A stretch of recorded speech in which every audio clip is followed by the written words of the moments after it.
First of all, I want to start with Arizona, because I think, you got 3 teams, maybe even 4 teams in this conference. Definitely 3 of them that are the upper echelon teams in the country, and have an opportunity to get to a Final Four or be in a top 4 seed in any one of these regionals.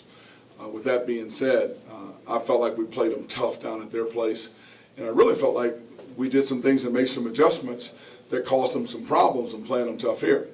But you cannot play a team of that caliber and miss 7, 8 point-blank layups in a half, 13 or 14 of them in a game, give up 13 second-chance points in a half, 17 of them in a game, and beat a team of that caliber.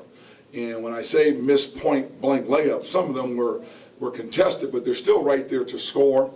And the second-chance points become a mental thing also of just keeping a body on your guy and executing the game plan. And my frustrations with this group, and I talked to them about that, is that Ike and Josh have been here for 300-plus practices. Charles and Connor and Robo and V have been here for 200-plus practices. And those new guys are now at 100 when you talk about the summer trip and everything else. There's about 25 things that you do out on the floor, and as a teacher in a classroom, it's the same test again and again and again. And you're giving them the answers. At some point in time, losing has to become so painful to them that they change the trajectory of their season and of this program. And I don't think it's there yet.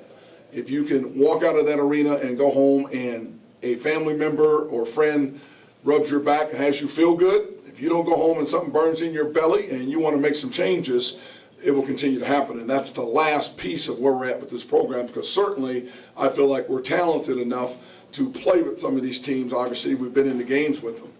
But it's the mental. When you draw up a play in a huddle and you go right from the huddle and 2 of your seniors run the wrong play, that's mental. So I'm calling them out. And I certainly call them out in that locker room, because this has nothing to do with talent.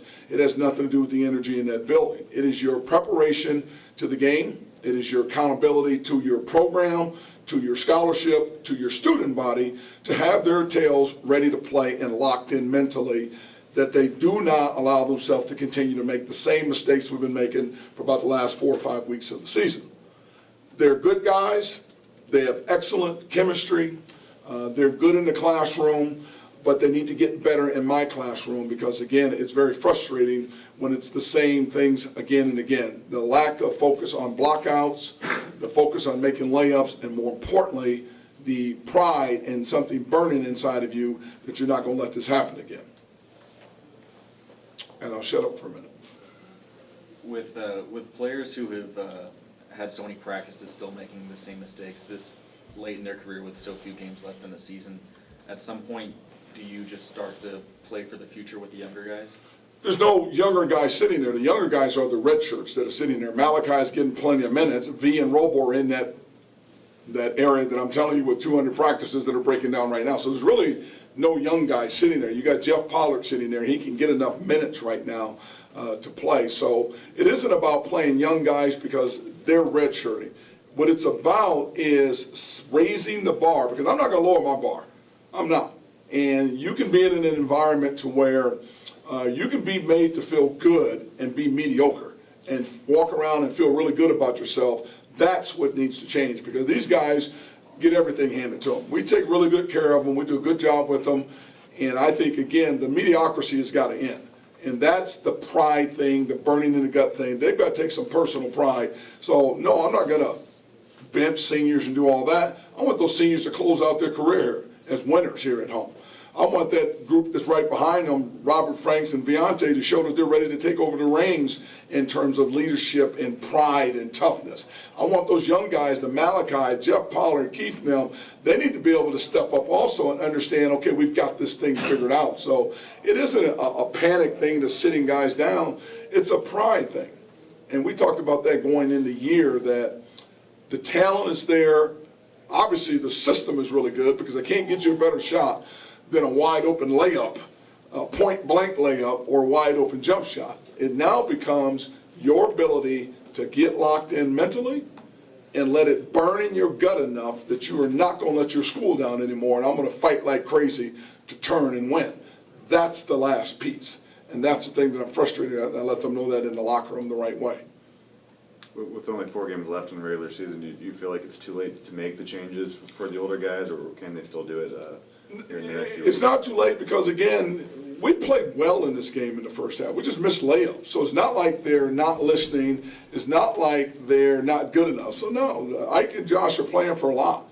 They're playing for their careers beyond here. Connor is playing for his career beyond Washington State. Same with Charles. So I'm going to do everything I can that those guys can have as much success as possible coming down the stretch. But they've got to have buy-in too, because you can't get out on the floor and do it for them. You can put them in a position to be successful. You can give them the tools, the resources, facilities to be successful. But ultimately, it falls on them to want to be successful. Now, you can tell me you want to be successful, but if I'm looking at the same tape again and again and again, and you continue to get blown by baseline, forgetting to block out, forgetting to run a play, forgetting to make a, that's a problem with that. Because that tells me that you are programming your computer. That one that sits on your shoulder and that one that sits in your chest, you're programming it the wrong way because you're allowing mediocrity to be the norm.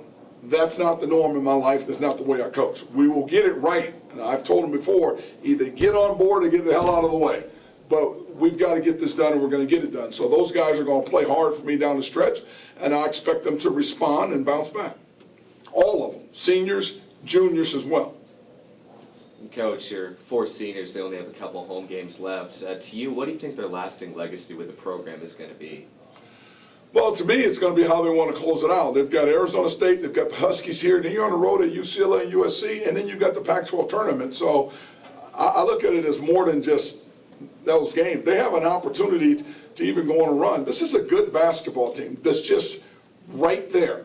And maybe we're a piece or two away, but we can't do anything about that right now. But what we can control is what mental do you show up with?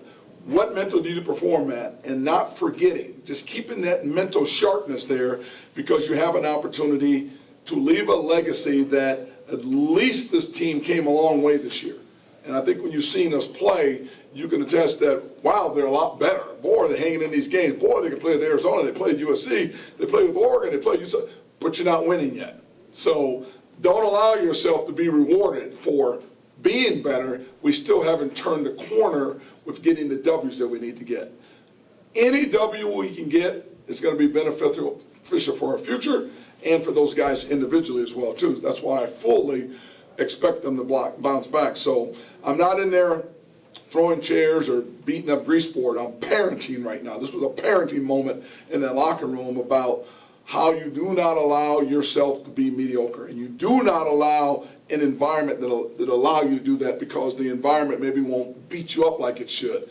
You've got to have the courage and the stamina and the fortitude to push through. So any inch of success Josh, Ike, Connor, Charles can have, it's huge for their future. Huge.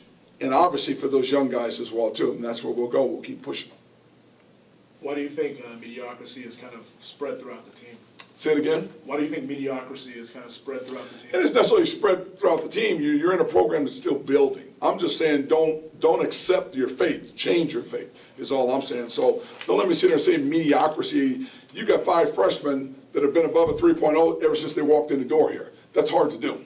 And to get an awards for academics, you got a senior in Josh that's graduated working on his master's. That's hard to do. So don't get me wrong, there's not mediocrity where they don't do the job. They do a great job off the floor in the classroom and that. It's just to where we need to get to, we got to dig a little deeper, give a little more. They got it in them, and I'm going to get it out of them.